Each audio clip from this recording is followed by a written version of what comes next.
Good morning. You're watching I-24 News. Leaders of political rivals Taiwan and China will meet today for historic talks held for the first time in more than 60 years. The talks between Chinese President Xi Jinping and Taiwan President Ma Ying-jeou is the first such meeting since China's civil war ended in 1949 and will be held in neutral territory in Singapore.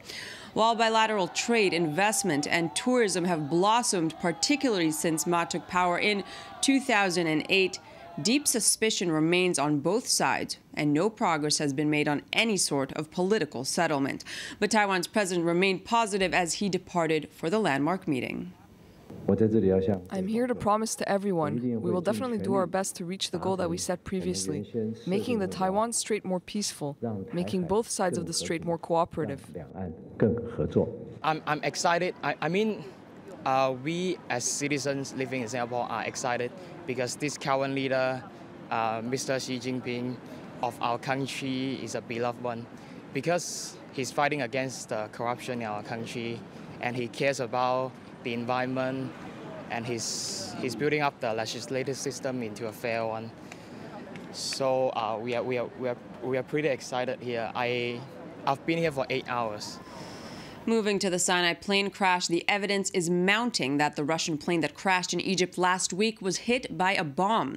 This after black box data revealed the sound of an apparent explosion. Both the flight data and voice recorders failed 24 minutes after the plane took off from the AL-SHEIKH resort en route to St. Petersburg, when it plummeted from the sky into the Sinai Peninsula, killing all 224 people on board. Cairo and Moscow initially dismissed a claim that Islamic State jihadists downed the plane, but growing evidence showing it was attacked has prompted several countries to warn against travel to the popular resort. Egyptian investigators are set to release their first findings into the case today. Following the findings, the head of the Russian security service said his country will continue working with Egypt on the case. Until we determine the actual causes of what happened, I believe it is reasonable to suspend flights of Russian aviation to Egypt, and it applies, first of all, to the touristic channel on the one hand, and on the other hand, we believe it is necessary to actively cooperate with the Egyptian authorities to continue joint work on investigating the reasons for this air crash. Since investigators announced that a bomb could be the cause that led to the downing of the Russian plane, British attempts have been underway to bring back tourists stranded in the Sharm el-Sheikh resort. Today, an EasyJet craft from the resort landed in the UK despite an Egyptian decision to slash the number of flights. Yoav Borovitz has more on the British tourists trying to make their way home. Russian President Vladimir Putin has ordered the suspension of tourist flights from Russia to Egypt and the evacuation of all Russian citizens still in the country. In the first signs that Russian officials suspect Metrojet flight 7K9268 may have been destroyed by terrorists. The Russian leader's decision came 2 days after the UK decided to suspend all flights to Sharm el-Sheikh. However, thousands of British tourists today were able to fly back from their holiday destination, but without their suitcases, as only hand luggage was allowed on board. We're making progress here in Sharm el-Sheikh this morning. The first 2 British flights are boarding as we speak. They'll be leaving for the UK in the next few minutes with 180 passengers each on board, based on the package of additional security measures that we have agreed in very good collaboration with Egyptian authorities. And our aim is to get as many people home as soon as possible. I'm very pleased that David Cameron has made that decision. The safety of citizens has to come first. And the security here, when we arrived on Wednesday, was atrocious, absolutely atrocious. So David Cameron's definitely made the right decision. As Brits were fleeing the holiday resort, hundreds of Russian tourists were also at the airport awaiting flights home.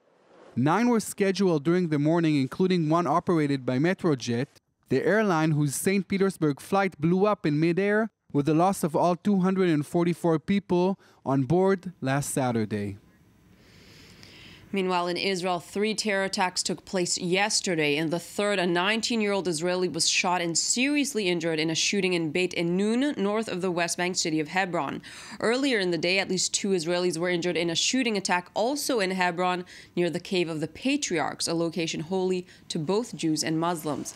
The 2 shooting incidents came after a ramming attack in Hebron in an escalation of violence in the region. And in the Syrian crisis, chemical weapons experts are reported to have concluded that mustard gas was used in an attack in northern Syria in August. The report by the Organization for the Prohibition of Chemical Weapons said it found the gas was likely used by Islamic State militants during fighting with a local rebel group. The report said a baby, quote, very likely died as a result of its use, and other family members displayed signs of the gas after their home had been hit by a mortar. In news from the race to the White House, Republican presidential candidate Ben Carson is in hot water as it turns out some details he shared in his 1990 autobiography may not be true.